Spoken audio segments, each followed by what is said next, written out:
Kuna wakati vijana hufuata mkumbo wa uhalifu kwa ushabiki. Ninatambua kwamba vijana wengi waliokamatwa na kushtakiwa kwa makosa ya uhaini hawakujua wanachokifanya.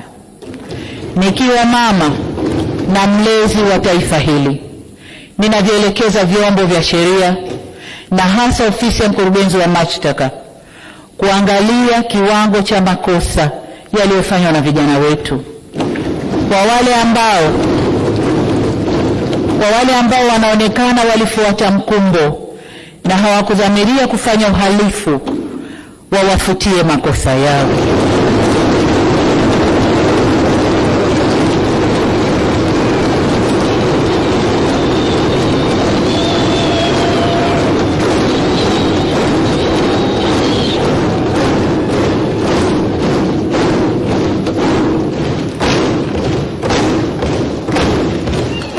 Asante waheshimiwa wabunge, nashukuru. Waheshimiwa wabunge, ukiangalia klipu zile za maandamano, unaona kabisa kuna vijana ambao waliingia kwa kufuata mkumbo. Wanaimba kwa kufuata ushabiki. Hawakuwa wanajua wanalolifanya. Kwa hiyo kama mlezi, kama mama, ndio maana naelekeza vyombo vya ulinzi na usalama, hasa ofisi ya DPP, kuchuja viwango vya makosa, na kwa wale waliofuata mkumbo basi waseme nao kisha wawaachie waende kwa wazazi wao. Natoa msamaha huo kwa sababu hata maneno ya Mwenyezi Mungu katika kitabu cha Luka sura 23 mstari wa 34 yanasema, na hapa nanukuu, Yesu akasema, Baba uwasamehe kwa kuwa hawajui watendalo.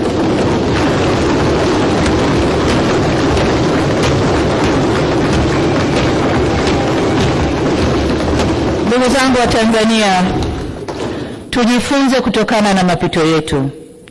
Hapana shaka kwamba Tanzania ni nchi inayofuata misingi ya kidemokrasia, ila neno demokrasia kamili inaweza kutafsiriwa kwenye mitazamo tofauti. Haina formula moja.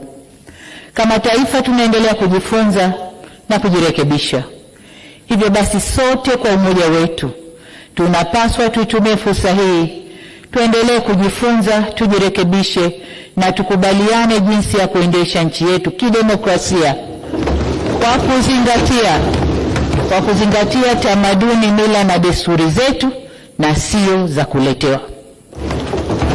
Kama tulivyoagizwa na ilani ya Chama cha Mapinduzi ya kipindi cha miaka 5 mwaka huu 2025 mpaka 30, ninatambua kwamba vijana wengi waliokamatwa na kushtakiwa kwa makosa ya uhaini hawakujua wanachokifanya. Nikiwa mama na mlezi wa taifa hili, ninavyoelekeza vyombo vya sheria na hasa ofisi ya mkurugenzi wa mashtaka kuangalia kiwango cha makosa yaliyofanywa na vijana wetu. Kwa